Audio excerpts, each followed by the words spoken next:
आज का हमारा एम है जी spectra of hydrogen atom discuss करना। न्यूमेरिकल पॉइंट ऑफ व्यू से ये बहुत इंपॉर्टेंट है बेटे, और मैक्सिमम क्वेश्चंस है जो कंपटीशन क्वेश्चन नीट जेई में इस पार्ट से ही पढ़ते हैं। बोर्ड्स में भी यहाँ से न्यूमेरिकल आने के चांस है। तो देखिए, एटॉमिक स्पेक्ट्रा हमारा आज का टॉपिक है बच्चे। Hydrogen spectrum and spectral series. When hydrogen atom is excited, it returns to ground state by emitting the energy it had absorbed earlier। ये एटम की बात कर रहा है।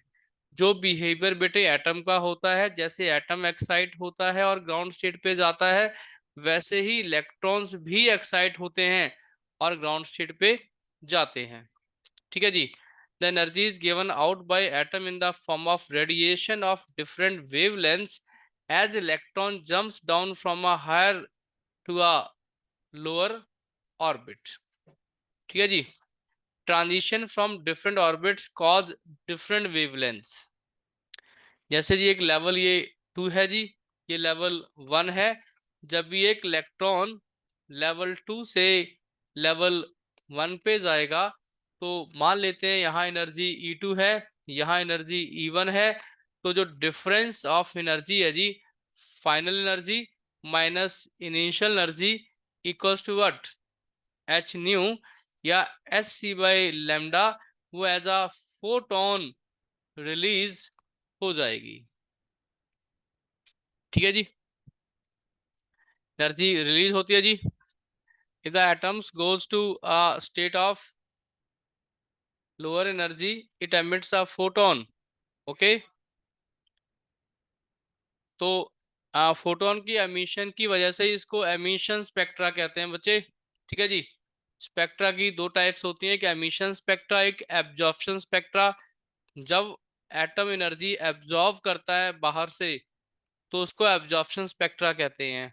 जब एनर्जी एटम छोड़ता है या इलेक्ट्रॉन्स छोड़ते हैं, उस प्लॉट को जब हम स्टडी करते हैं, that is called emission spectra. Emission होता है बाहर निकलना। Okay. These constitute spectral series which are characteristic of the atom emitting them. When observed through a spectroscope, these are imaged as a sharp and straight vertical lines of single color। तो क्या है जी, spectral series start करते हैं जी। बच्चे, जो main parts हैं spectral series के, Lyman, बामर, Paschen, bracket and पीफंड, ये मेन पार्ट है। आगे भी सीरीज चलती हैं हायर लेवल पे, 5 पे गाड़ी नहीं रुकती। आगे भी स्टडी है इसकी, पर फिलहाल हम 5 ही स्टडी करेंगे। ठीक है जी। तो जो बोहर ने कंसेप्ट बनाया है जी, जो वेवलेंथ आपको मिलेगी वो क्या होगी, 1/λ equals to Rydberg constant into R है यहाँ पर रेडवर्क कांस्टेंट। एन आई, N1 क्या है, N1 है टारगेट, टारगेट पॉइंट जहां पर इलेक्ट्रॉन ने गिरना है। और N2 क्या है, इनिशियल पॉइंट जहां से जंप लगाना है, initial point from where electron is jumping. ठीक है जी। तो right down please general expression, 1/λ equals to Rydberg constant into 1/n1 square minus N2 square.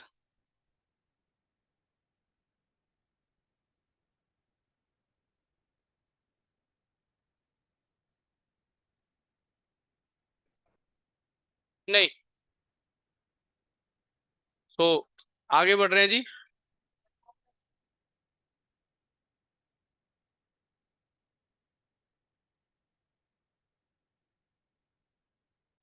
बच्चों, इस केस में जो रेडवर्क कांस्टेंट है, इसकी वैल्यू फिक्स होती है, कांस्टेंट होती है। आर की जो वैल्यू है बेटा, आप याद कर सकते हैं, न्यूमेरिकल में दी जाती है 1.097 into 10⁻⁷ metre inverse 1.097 into 10⁻⁷ metre inverse, ये रेडबर्ग कांस्टेंट की वैल्यू होती है। हम न्यूमेरिकल के लिए ये याद रखेंगे।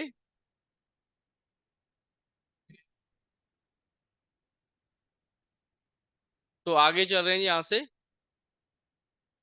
आप देख पा रहे हैं N2 is outer orbit and N1 is inner orbit.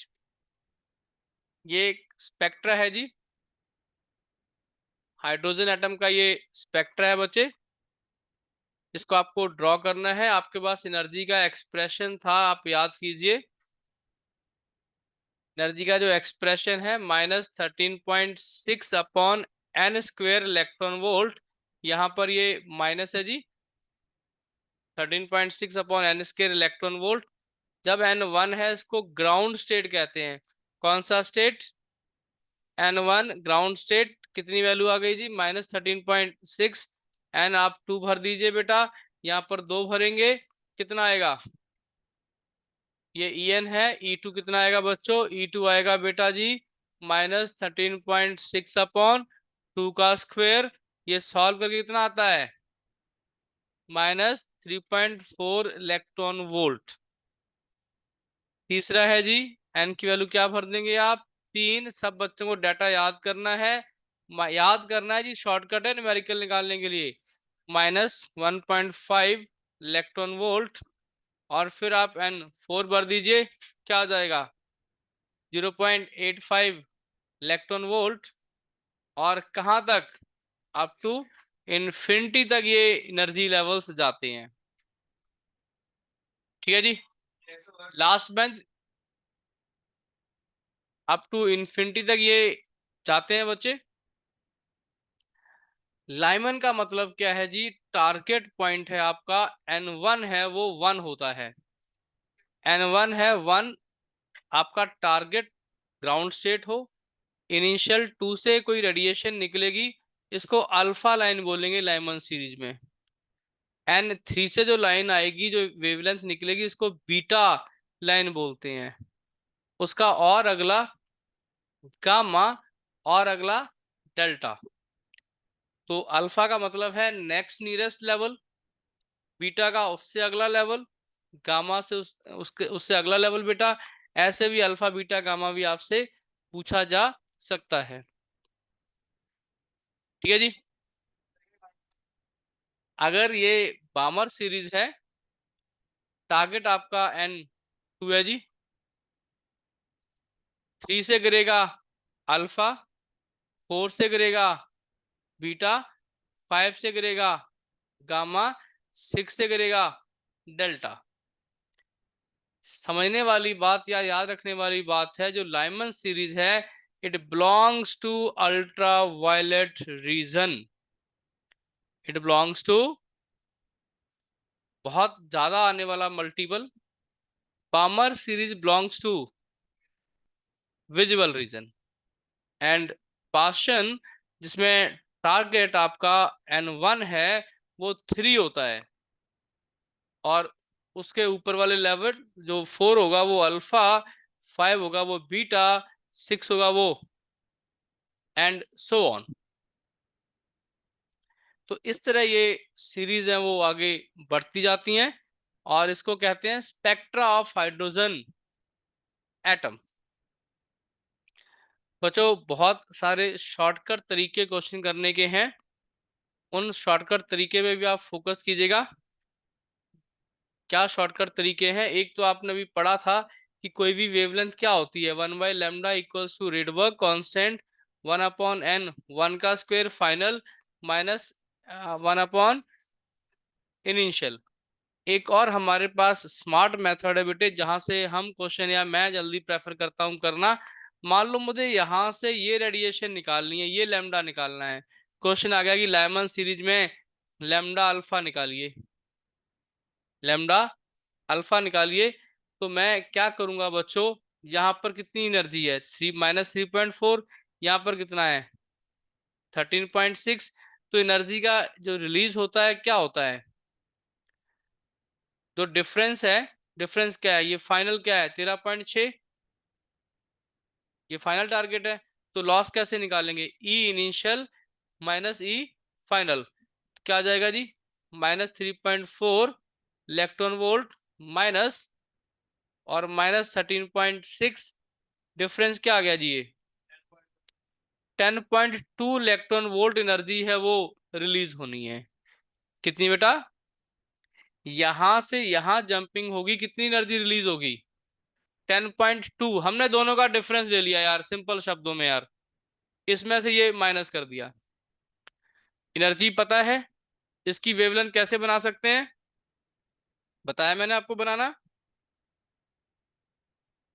कैसे बताओ, equals to H C upon lambda, ठीक है जी। एच सी की यहाँ वैल्यू डालेंगे, इलेक्ट्रॉन वोल्ट को क्या करना पड़ेगा तुम्हें, इलेक्ट्रॉन वोल्ट को हमने जूल में चेंज करना है, तो लेमडा क्या है बेटा, H C upon 10.2, electron volt का क्या हो गया 1.6 इंटू एच और सी की वैल्यू भरेंगे, आपका यहाँ पर लेमडा निकल जाएगा।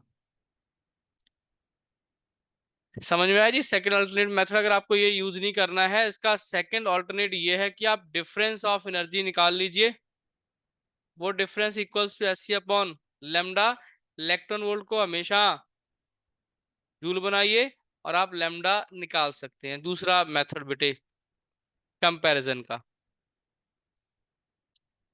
ठीक है जी। अगर मैं यहाँ बीटा लाइन आपको बोलता, आप क्या करते, इस एनर्जी लेवल में से ये वाला क्या करते आप माइनस कर देते, ठीक है बेटा। गामा बोलता तो इस एनर्जी लेवल से आप ये क्या करते, माइनस करते। क्या तुम्हें इतना समझ में आया, मैं स्क्रीन को इरेज कर रहा हूँ जी, इरेज कर रहा हूँ जी इसको। इसमें और क्या कंसेप्ट है बेटा, देखो जी, एक आता है कि शॉर्टेस्ट वेवलेंथ निकालनी फॉर ऑल सीरीज, ये आपको नोट करना पड़ेगा, लिख लीजिए, for all series if lambda बराबर है लेमडा मिनिमम, आपको निकालनी है, लेमडा मिनिमम निकालनी है, तो बच्चों n2 तुम्हारा हमेशा इन्फिनिटी होगा। अगर आपको लेमडा मिनिमम निकालना है तो n2 आपका इन्फिनिटी होगा। मैं आपको शॉर्टकट में एक क्वेश्चन पूछ लूं यहाँ आपसे, फाइंड मिनिमम वेवलेंथ कहां पर बेटा, इन बामर सीरीज, इन बामर सीरीज। तो अगर आपका जो ट्रेडिशनल फार्मूला है 1/लेमडा मिनिमम, ये क्या आएगा रेडबर्ग कांस्टेंट 1/ यहाँ पर आएगा 2 का स्क्वायर -1/ इन्फिनिटी का स्क्वायर। समझ में आया जी, इन्फिनिटी कहाँ भरनी है आपको, same for all series, lambda minimum का भी गलत नहीं करना आपने। और अगर लेमडा मैक्सिमम आ जाए फिर क्या करेंगे आप, for lambda equals to lambda max, जो n2 होगा वो n1 + 1 फॉर ऑल सीरीज। मेरे कहने का मतलब है जी, लाइमन में ये वेवलेंथ होगी, ये लेमडा मैक्स है जी, ये वाली, ये वेवलेंथ क्या होगी जी, पहली ट्रांजिशन क्या है लेमडा मैक्स है, और ये वाली ट्रांजिशन देखिए आप, जो इन्फिनिटी से आएगी ग्राउंड स्टेट पे, ये लेमडा, जितना गैप ज्यादा होगा, जितना गैप ज्यादा होगा उतना बेटा जी वेवलेंथ है वो कम होगी। क्लियर। बामर सीरीज में ये क्या है जी, लेमडा मैक्स है जी, एन ये टारगेट 2 है और इनिशियल 3 होगा। और ये वाली सीरीज इन्फिनिटी से आ रही, ये क्या बन जाएगी? किसी को लैम्डा मिन या लैम्डा मैक्स में कंफ्यूजन है तो सिंपल पूछ ले बेटा। पहली लाइन है, मिनिमम एनर्जी की लाइन है, वो लैम्डा मैक्स कहलाती है। और लास्ट वाली इन्फिनिटी से आ रही ट्रांजिशन है, वो लैम्डा मिन कहलाती है। Minimum energy is maximum. इतना समझ में आ गया है तो यहां से आगे बढ़ रहे हैं जी नेक्स्ट कंसेप्ट के लिए। तो ये हम स्पेक्ट्रा ऐसे भी बना सकते हैं सर्कुलर फॉर्म में। ये स्मार्ट तरीका है जो बच्चे मल्टीपल पेपर अटेम्प्ट करना चाहते हैं। लैम्डा ऑलरेडी निकाली गई है। ये क्या है जी? ये लैम्डा मैक्स है जी। लैम्डा मिन यहाँ दिखाया नहीं गया, लेकिन ये सारी वेवलेंथ नैनोमीटर में है। ये देखिए आप, लाइमन सीरीज है विजुअल, ये सॉरी अल्ट्रा वायलेट रीजन में लाई करती है। तो ये अंदाजा है कि 100 नैनोमीटर के आसपास इसके आंसर्स रहते हैं, लॉजिक। और अगर आप एंगस्ट्रॉन्ग में जाएंगे तो 1000 के आसपास के आंसर रहेंगे इसके। 10 से मल्टीप्लाई कर देंगे एंगस्ट्रॉन्ग जाने के लिए। और बामर सीरीज है 500 के आसपास ये नैनोमीटर में चलती है। एंगस्ट्रॉन्ग में 5000 के आसपास ये मूव करेगी। ठीक है जी, बिना सॉल्व किए नियर बाय आंसर देने का ये तरीका है। और ये 1500 नैनोमीटर या अप्रोक्सीमेट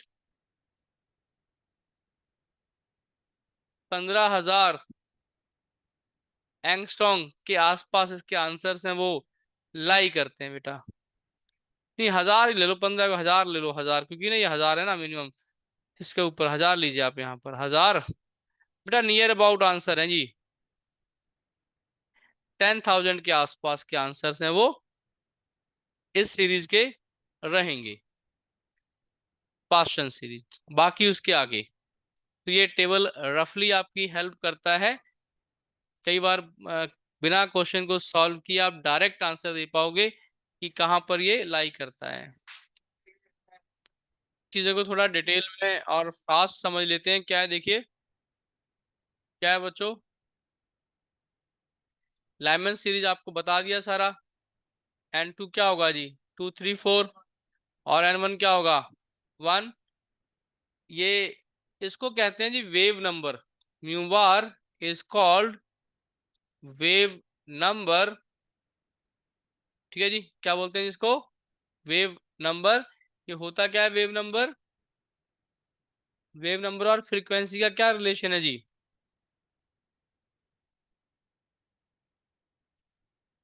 फ्रीक्वेंसी होती है c इंटू वेव नंबर। लिख लीजिए, फ्रीक्वेंसी होती है c, क्या है? Velocity of light into wave number.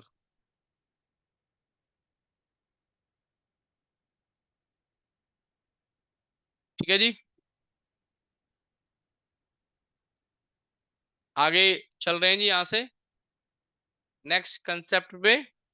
Lyman series है वो अल्ट्रा वायलेट बता दिया आपको सारा ये। बामर सीरीज क्या होगी जी सभी के लिए? N1 है वो, टारगेट है 2 है, और इनिशियल क्या होगा? 3 4 5। फॉर्मूला में यहाँ हमेशा 2 लगेगा बेटा, यहाँ पर 3 4 5 लगेगा। कौन सा रीजन है जी? विजिबल रीजन है जी। ओके, बामर के बाद नेक्स्ट आएगा जी पार्शियल सीरीज। N1 है वो 3 होगा, N2 4 5 6 ये सारा। और वेव नंबर या 1/λ क्या होगा? यहाँ पर पार्शियल में 3 आएगा बेटा। और रीजन क्या है जी? इंफ्रारेड रीजन रहेगा। और नेक्स्ट है जी ब्रैकेट सीरीज। N1 की वैल्यू 4 रहेगी, N2 5 6 7 कुछ भी रहेगा बेटा। और यहाँ पर हमेशा 4 ही आएगा ब्रैकेट में। यहाँ पर अलग अलग नंबर है वो वेरी करेंगे। आगे है जी, ये इसको बोलते हैं इंफ्रारेड रीजन। कौन सा बेटा? प्रिफर्ड सीरीज क्या है जी? The series corresponds to transition from n to 6 7 8 और n1 क्या है जी 5 और ये फॉर्मूला रहेगा और ये भी कहाँ लाई करती है इंफ्रारेड रीजन में लाई करती है बच्चों। ओके तो कुछ क्वेश्चंस हैं। Lines corresponding to transition from outer energy level n2 to infinity to first n1 constitute is. बिल्कुल आपका सही आंसर है जी। नेक्स्ट क्वेश्चन का आंसर दीजिए।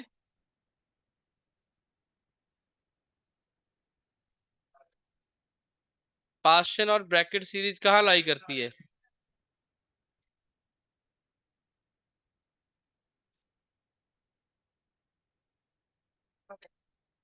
इंफ्रारेड। बाकी लास्ट वाली सारी ही सीरीज इंफ्रारेड लाई करती हैं। पहला अल्ट्रा, दूसरा विजिबल, बाकी सारे infra. Balmer series lies in the region of visible is right answer.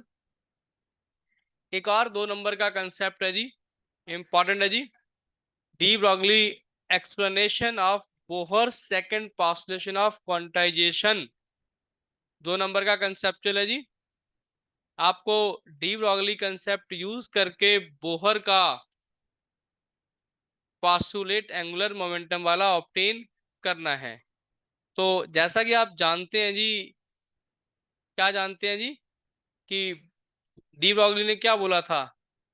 There is a wave associated with electron. Electron के साथ एक वेव अटैच होती है, ऐसा डी ब्रॉगली ने बोला था। और आपको याद भी है बच्चे, और ये वेव है बच्चे, इट कैन बी कैलकुलेटेड। और याद होगा तुम्हें लैम्डा क्या होता है, h/mv, जो वेवलेंथ पार्टिकल के साथ अटैच है। ये किसने दिया था फॉर्मूला आपको? डी ब्रॉगली ने दिया था बेटा। Okay, lambda equals to h/mv। ठीक है जी। There is a wave associated with the material particle. जैसे हम इंसान है, हमारे साथ भी वेव अटैच होती है, इलेक्ट्रॉन के साथ भी होगी। क्या उसकी वेवलेंथ होगी? आंसर है लैम्डा इक्वल्स टू h/mv। तो वो वेवलेंथ है उस सरकमफ्रेंस में बेटा लाई करनी चाहिए। जैसे कि मान लीजिए कोई ऑर्बिट है, कोई ऑर्बिट है, तो आर, अगर आर एन या आर इसका रेडियस है, अगर आर मानेंगे तो सरकमफ्रेंस क्या हुआ 2πr। तो इसके अंदर हमेशा जो वेव्स आएंगी वो इंटीजर आनी चाहिए। अगर इलेक्ट्रॉन घूम रहा है, वेव अटैच है, तो वेव पूरी वेव आनी चाहिए। आधी पौनी या फ्रिक्शन में वेव पॉसिबल नहीं है। जैसे ये डायग्राम देखिए, एक लैम्डा बेटा, दूसरा लैम्डा, तीसरा लैम्डा, चौथा लैम्डा। कि अगर वेव अटैच है तो पूरी वेव अटैच होनी चाहिए। फ्रैक्शन वो पॉसिबल नहीं है। तो सरकमफ्रेंस है जी, सरकमफ्रेंस क्या है जी 2πr ऑर्बिट का। किसके बराबर होना चाहिए? n into lambda. और n1 होगा तो that is called Bohr's orbit. और ये क्या है जी? Wave attach with the electron. ये वेव दिखाई गई है जो इलेक्ट्रॉन के साथ अटैच है बेटा। तो for an electron moving in nth circular orbit of radius rn, तो हमने समझ लिया कि जो उसमें वेवलेंथ होगी n लैम्डा, वो उस सरकमफ्रेंस में लाई करनी चाहिए। लैम्डा क्या होता है बोला जी हमें डी ब्रॉगली ने? h/mvn। N for general orbit है बेटा, nth ऑर्बिट की बात चल रही है। तो 2πrn क्या होगा? n into h/mvn। बेटा जी mvr लेफ्ट साइड पे ले आओ, एम वी और आर लेफ्ट पे ले आओ। क्या रह गया? NH/2π। ये किसकी कंडीशन है? Bohr's condition of angular. तो देखिए डी ब्रॉगली की इक्वेशन ने पूरा सपोर्ट किया है किसको? बोहर को। फुल सपोर्ट है जी to the Bohr. So this is the 2 mark question की कैसे डी ब्रॉगली सपोर्ट कर रहा है किसको? बोहर को सपोर्ट कर रहा है 2 नंबर के लिए। ठीक है जी, क्लियर? समझ में आया जी? This is quantum condition for angular momentum. Question according to de Broglie every moving particle exhibit dash nature, dual कह सकते हैं और वेव, फिलहाल यहाँ वेव पढ़ा है तो wave is associated, de Broglie wavelength lambda is given as, कौन सा option, A. Which of the following parameter is same for all hydrogen-like atoms and ion in their ground state? Radius of orbit, speed of electron, energy of the atom, orbital angular momentum है वो hydrogen like atoms के लिए क्या रहेगा जी? ठीक है जी, तो इतना ही ये टॉपिक बेटा